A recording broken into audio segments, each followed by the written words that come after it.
Oh my God, Zealand. Hi. You teach so many people about Football Manager. I'm thinking about buying the game, really getting into it, you know? What do I do? Well, it's funny you should ask. I've made a whole set of videos, the beginners tutorials about all different parts of the game, and so you can really dive into each part, understand it. You can jump into the game, clear that threshold of being able to understand things. You'll get there in no time. I believe in you. Oh man, that's totally great. But like when I open the game, what do I actually do? Well, you just you do all of the stuff that I talk about in the fine. You know what? You bespectacled dude. You're right. You read that for me? Yeah, man. I think I just gave you a video idea. Sick. Your handwriting is terrible. I would like to thank you guys for giving me the idea to film this video, because with all the tutorials I've made, we haven't actually sat down and said, well, this is just what we're going to do. And when you start a save, we're going to do things in this order. And on FM22, it's a little different this year with the way that things are laid out and information is presented. So this is your definitive guide on what to do when you start a save, the exact order that is going to optimize your team so that you can be as good as possible. Questions? Right. There's only one. Will I be wearing the tie throughout the rest of the video? Answer: yes, I will. So the first thing that you actually need to do, and this is very important, because if you can't accomplish these things, then you're not going to accomplish anything else in the save. You're going to start a save and they're going to come to you with a set of expectations. Unless you've been in a save for a while and you're getting a new job, you are not going to be able to change this set of expectations. You're just going to have to go, You agree to the vision the club's laid out, but it's very important to keep track of those things, because if you do not perform well at those things, you won't have a job to be doing any of the other stuff that you're doing. After you get into a save, if you've automatically clicked through that, you go to club vision, you assess what is there. If you do not know what it means, you must hover over the eye next to that thing. Most of them are pretty straightforward. Work within the payroll budget, and you can fail at one. You do not want to fail at more than one or two or three, because sometimes even winning is not going to save you. Winning usually cures all things. It does not cure a board that wants you to sign players from a particular country and play the game a certain way. And if you do not follow all of those things and do pretty well, you can still get canned. So you need a holistic understanding of exactly what you need to do. Fortunately for myself, it is pretty simple right now. Assess this. Educate yourself on what you need to do to keep your job. This is the save I'm playing on Twitch. If you want to join me live at any point for me to be dropping knowledge bombs all over the place, or just to hang out with the mighty Floridsdorfer AC in Austria, the link to Twitch is down in the description, and the link to the live channels in the description, where you can watch episodes of the entire save.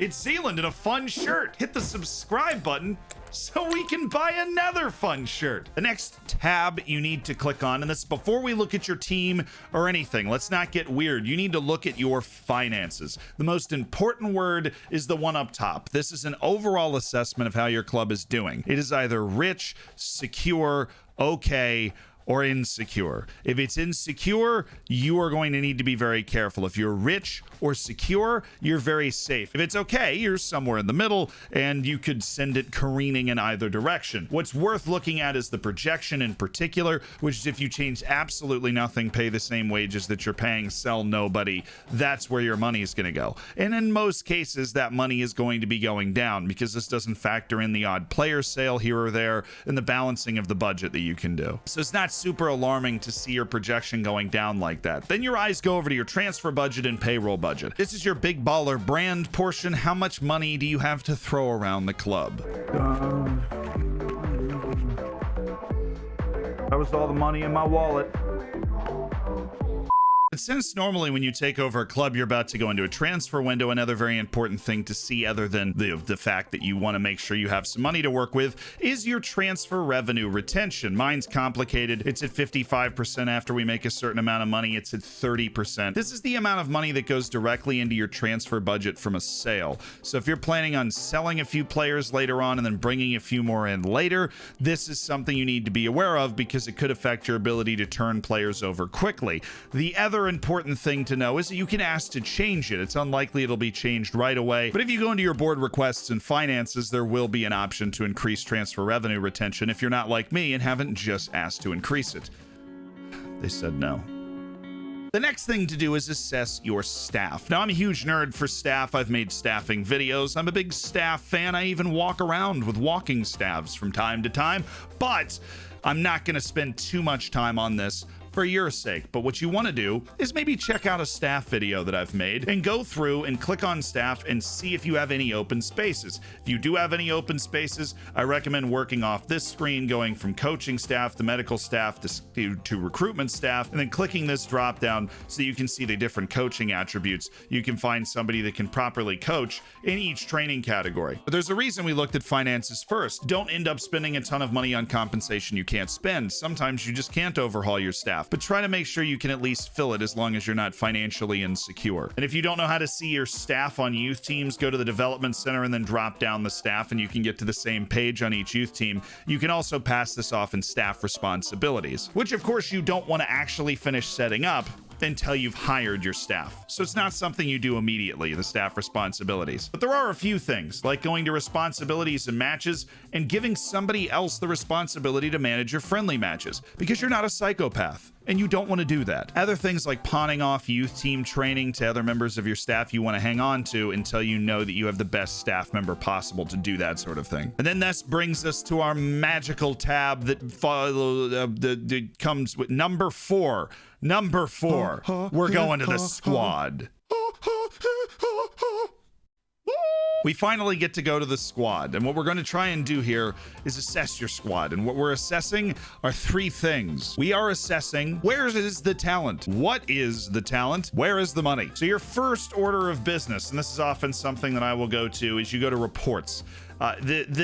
Who is appraising your players, and the stars is somebody that you're probably going to end up hiring to do that sort of thing with judging player ability or potential. If not, you want to go after this on the first day. You want to go to your staff responsibilities, go to advice and reports, provide player reports, and you want to find the best person to do that. Now, you have to go to like your coaching staff and see mental attributes and judging player ability, but then you can find the best person to do that, go back to responsibilities, and put it on advice and reports. In that case, it's Ivan Geshev. And when you click on a player's star rating, you'll see the overall report is from Ivan Geshev, who is familiar with all the players on your team. So you can sort by position and you can see, where is the talent? Okay, we've got a decent goalkeeper. If we're looking at right backs, okay, we've got, one right back, but are we going to have cover for that elsewhere? We've got a couple of capable center backs. They're out and about. They're out and around town. We've got plenty of left backs, 3 guys that are showing quality. We have a good number of central midfielders, a little short on the wing, and we have a couple of center forwards that are going to make our team good. It's a short process that gives you a rough layout of where the talent is. Then you can take it through with a fine-tooth comb and see what other positions people play, like coming over to your left backs and maybe finding out that somebody like Daniel Reckberger is actually capable of playing freaking everywhere and is better cover, right? You can pick out those types of players that are going to offer you a little more versatility. What this doesn't tell you is what these players are actually good at. If you're coming from FIFA, congratulations, you're about to enter the world of Football Manager, where 2 guys that are very good at the exact same position on the field can be completely different type players that if you force them to do the other thing, they're not going to do it well. For example, my left back, Alexander Miganov, he is a very good wingback. He's athletic. He has great dribbling and crossing for the level. He's a pretty darn good passer, and he's not stupid for the level. But if I ask this guy to be a no-nonsense fullback in the same way I would ask one of my other left backs to do it, he's not very good at marking or positioning. His tackling is average at best. He doesn't offer any decent size or strength. He's 5'8", 147 pounds. And this is the second phase. This is what is the talent. Okay, I have good left backs. What are they good at? And there's generally a couple of archetypes. If you're thinking about a forward, are they big and strong? Are they small and fast? Are they good with the ball or are they not? Can they pass or can they not? On the wing, are they a playmaker? Are they a speed demon? In the middle, do they tackle? Do they pass? Are they balanced? Can they score? Can they dribble? Are they athletic? Are they slow? Are they smart? Are they dumb? Are they big? are they small? And before this becomes the hottest spoken word poetry you've ever heard, I think you get the idea. You want to assess what your talent is so that eventually you can come in and make a coherent tactic that is able to utilize the talent available to you while covering defensively and being able to score goals. You know the gist. But that's not what this video is about. That's where you can watch some sort of tactical guide. I've only made, one or two. Once you've decided what your guys are good at in what position, well, then you have the opportunity to assess where's the money. A pretty good way to do this is if you you go to contracts and you sort by agreed playing time.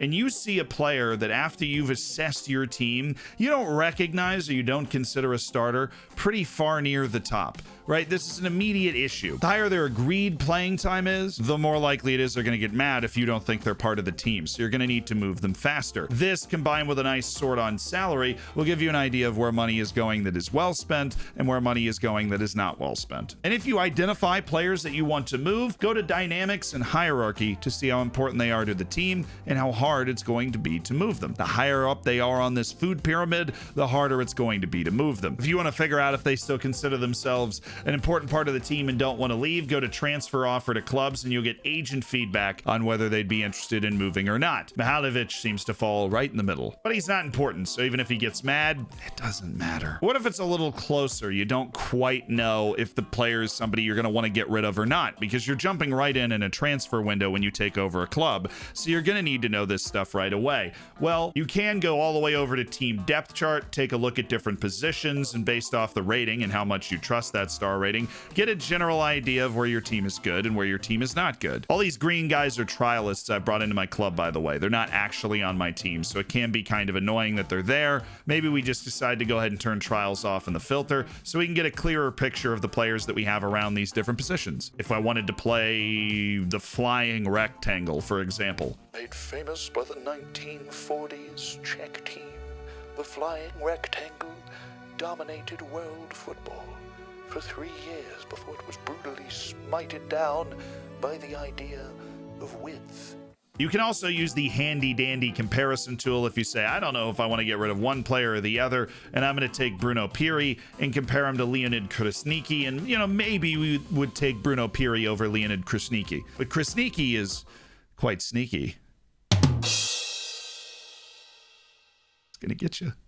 Well, that brings us to number 5. You're going to need to come up with a recruitment plan because you're likely jumping into a transfer window. First order of business, we go to scouting. You go to shortlist, you click this little drop down and you create new shortlists. You need to decide, depending on what level you're at, there's really a couple of gears that you can shift your team into recruitment wise, what you're going to need. Are you going to need loans? Are you going to need really high quality, big time signings? Are you in the Premier League already? Right? Or are you going to want to look for what I'm doing, which is into contract players? So I've got a beefy end of contract shortlist here. I've just made all of my shortlists for the future where I've got my targets, my maybes, my loans, and some hot prospects for the future. I don't really need this one. I don't really need the maybes. I just need a few potential transfer targets if I happen to come into some money, and end of contract people and potential loan targets that can make my team better, because we're poor, we have no money, and we're really just trying to get promoted. We're not building a brilliant squad for the 5 years from now. We need to get up to the next division now. On the loan train, you will want to go to club info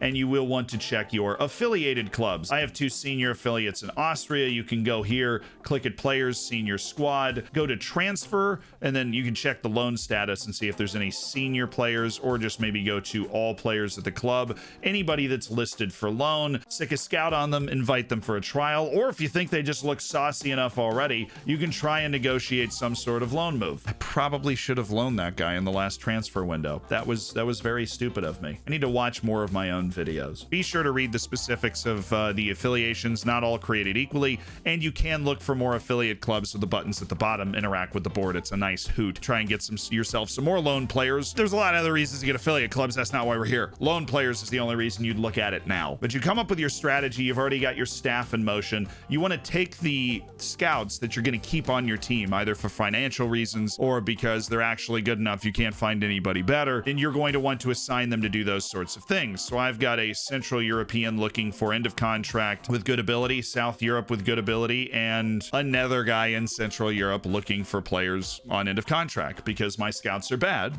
and I don't trust them. I also only have 3. The best way to do this is to actually do it out of the staff screen, by the way. You go to staff scouting and then you can see the judging player potential and ability of all the people here.